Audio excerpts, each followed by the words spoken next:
Merhaba, hoş geldiniz. Bugün sizlere dropshipping hakkında bilgi vermek ve bu son derece popüler olan e-ticaret iş modelini nasıl kullanabileceğinizi anlatmak istiyorum. Öncelikle bu video yüzeysel değil, çok detaylı bir dropshipping eğitim videosu olacak.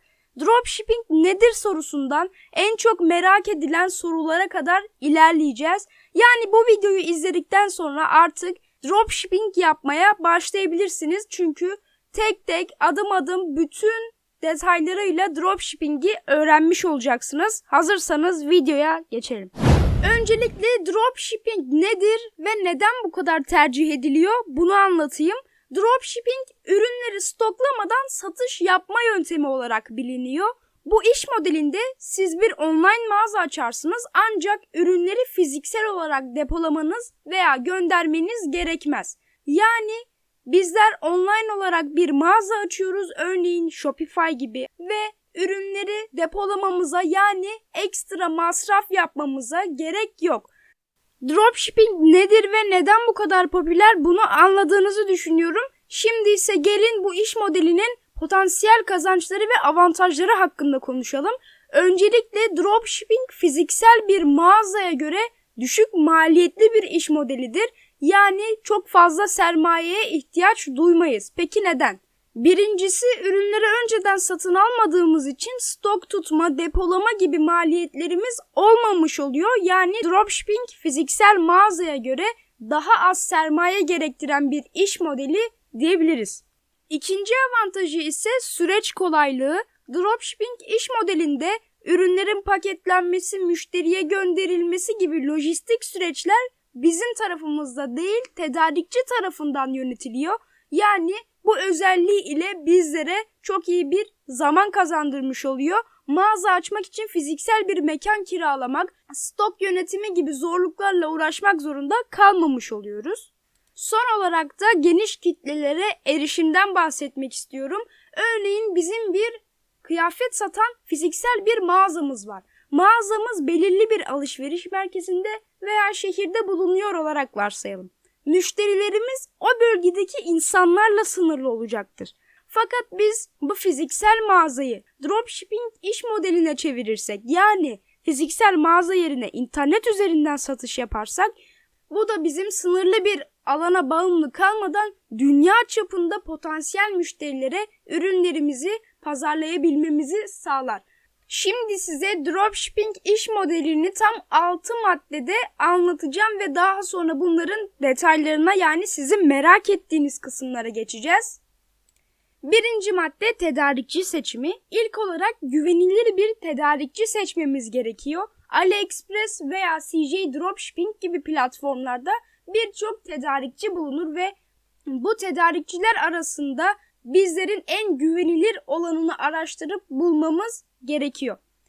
Peki nelere dikkat etmemiz gerekiyor? Bunun için de müşterilerin geri bildirimleri, tedarikçi değerlendirmeleri, Aliniş gibi eklentileri kullanarak tedarikçilerin ne kadar satış yaptığını, nasıl bir potansiyeli olduğunu kontrol ederek doğru tedarikçiyi seçmemiz gerekiyor.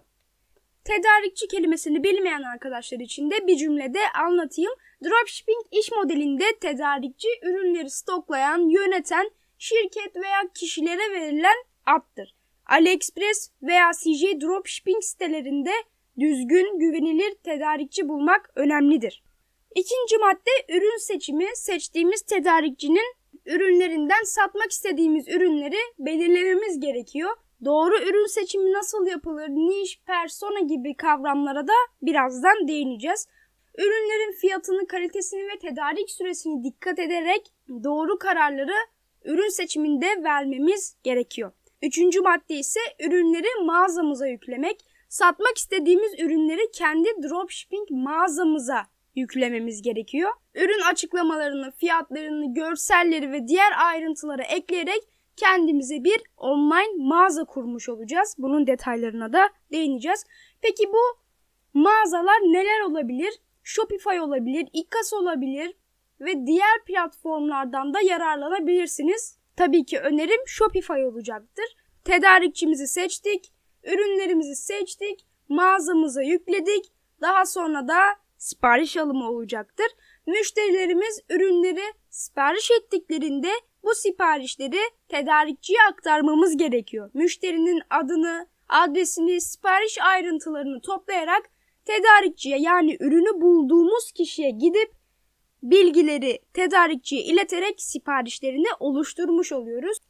Evet, tam bu noktada akıllara gelen iki soruyu cevaplamak istiyorum. Birincisi, biz nereden kâr ediyoruz? İkincisi, insanlar neden daha ucuz ürün varken bizim mağazamızdaki ürünü satın alsın? Örneğin sizin dropshipping mağazanız var ve siz tedarikçinize gidip yani AliExpress'e, CJ Dropshipping'e gidip oradan $10 bir ürün satın alıyorsunuz. $10 maliyeti olan bu ürünü müşterilerinize $20 sattığınızı varsayarsak bu durumda $10 bir kar elde etmiş oluyorsunuz. Peki müşteriler daha ucuzu varken neden bizim ürünümüzü tercih etsin?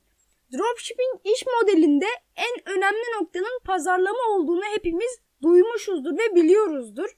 Etkili ürün tanıtımı yaparak sosyal medya pazarlamasını veya paralı reklamları iyi bir şekilde yöneterek hedef kitlemizin önüne çıkıp bizim ürünümüzü tercih etmelerini sağlayabiliyoruz. Evet, 6 maddede dropshipping'i özetliyordum. Şu anda 5. maddesindeyiz. 5. madde ise siparişi işlemek. Siparişler tedarikçi tarafından işleniyor.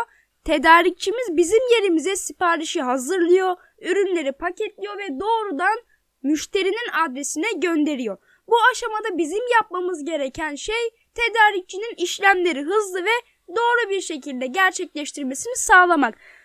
Tabii ki ilk maddede söylediğim gibi tedarikçi seçimimiz bu konuda çok önemli. 6. madde ise müşteri desteği ve takip.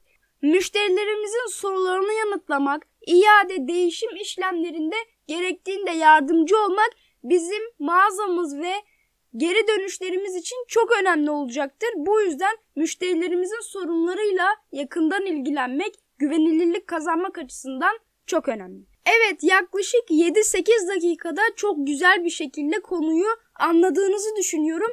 Eğer bu video dropshipping'in mantığını anlamanıza yardımcı olduysa mutlaka yorum bırakıp kanala abone olarak geri dönüşlerinizi bildirin. Bu videonun devamında ise sermaye, reklam, ödeme altyapıları, şirket kurma gibi çok önemli kısımlara değineceğiz. Cumartesi günü de ikinci video yayında olacak. Bildirimleri açarak direkt o videodan haberdar olabilirsiniz. Kendinize iyi bakın, hoşça kalın.